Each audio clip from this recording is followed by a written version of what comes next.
Всем привет! У нас идет первая неделя континентальных боссов четвертого сезона. Босс Сигрид. Тут их, как видите, трое. Бьем через команду разъедания. В качестве саппорта я буду использовать Джорна и Рейту. Также будет вариант китайского сервера с Огаком и Фрубатом, потому что там с Джорном они не живут, но тем не менее кое-какие варианты есть. Перейдем к самой команде. Сейчас покажу тайминги. Тайминги я использую вот такие. Сейчас все подробнее объясню в процессе. Первый важный момент — это расстановка. Я использую именно такую, чтобы Джорн цеплял своим боевым минимум 2 Сигрид. Если мы поставим его по центру, то он будет цеплять только одну, поэтому ставим именно так. Он у нас одет максимально и в защиту, и в здоровье, потому что все автоатаки будут приходиться именно на него. Также обратите внимание, взят вот этот талант, он взять не просто так, потому что когда мы будем кидать штраф атаки, мы будем также немножко резать ульту нашим врагам. Также ульту мы кастуем тоже, потому что на воронке мы ее отжимали, тут же мы ее кастуем для двух целей. Это чтобы резать, опять-таки, абсолютный навык босса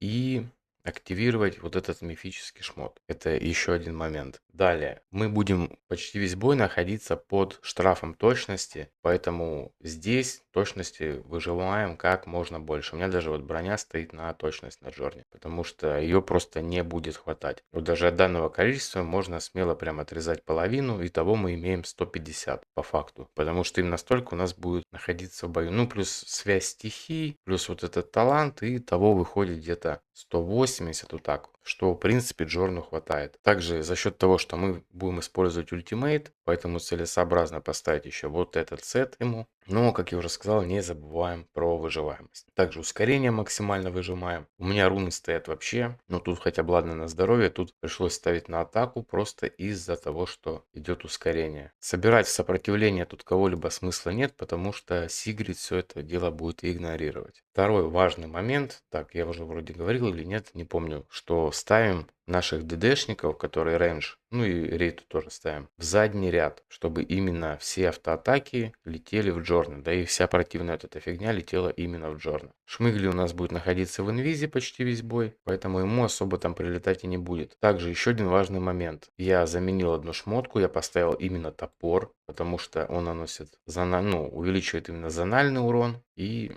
здесь это как весьма кстати. В связи с этим также я взял именно вот этот талант, который увеличивает урон от ульты. С ним урона больше. Можете даже сами проверить и убедиться. На Нептуне это не будет работать. Это именно конкретно билд под данного босса. И также, соответственно, взял вот этот талант тоже. То есть, если сравнивать с Нептуном, то вот эти два таланта я заменил. И шмотка. Далее, Сакридея. Она у меня в мификах. Также она будет ультовать перед Шмыгли, и, соответственно, этот мифический шмот я ей тоже дал. Брони у меня другой нету, да и, в принципе, пофигу, с такой побегаю. Тоже шмотка на АОЕ урон, и здесь я поставил ей вот этот талант. Потому что много целей, и брать верхний там нецелесообразно, так как в одну цель лишь он летит, а здесь буст будет больше. Поэтому именно вот этот талант я здесь взял. Рейта у нас с ракушкой, потому что Джорн не будет вешать разлом на всех троих. Плюс, как я уже сказал, он находится у нас под штрафами. Поэтому с ракушкой у нас рейд. Она будет накидывать разлом на все три цели. Ну и, соответственно, ставим ей вот эту шмотку. Чтобы хорошо жить, мы здесь собираем себе, как обычно, шанс крита и крит урон, чтобы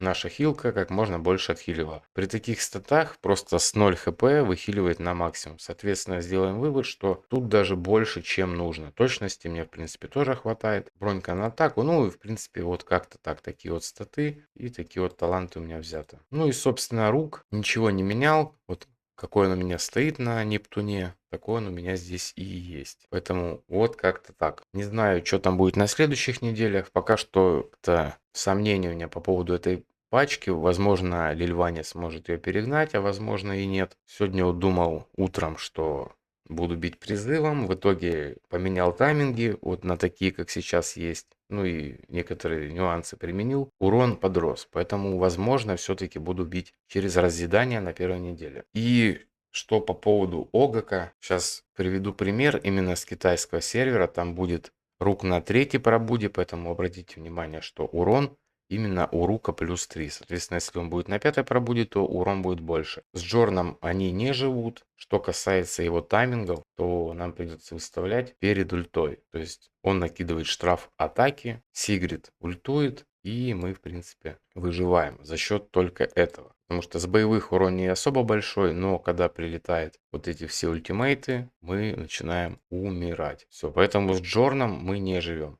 Но вот этот фурбат, с ним все более-менее стабильно. Плюс он будет сам себя чистить, и шмыгли тоже он будет чистить. Поэтому как-то так. Сейчас я вам покажу нарезку, в ней будет экипировка, и, в принципе, думаю, из этого сделайте какой-то вывод. Сам потестить не могу, потому что нужно по-любому заливать таланты. Камней у меня лишних на это дело нету. Даже не то, чтобы лишних, у меня их нету вообще.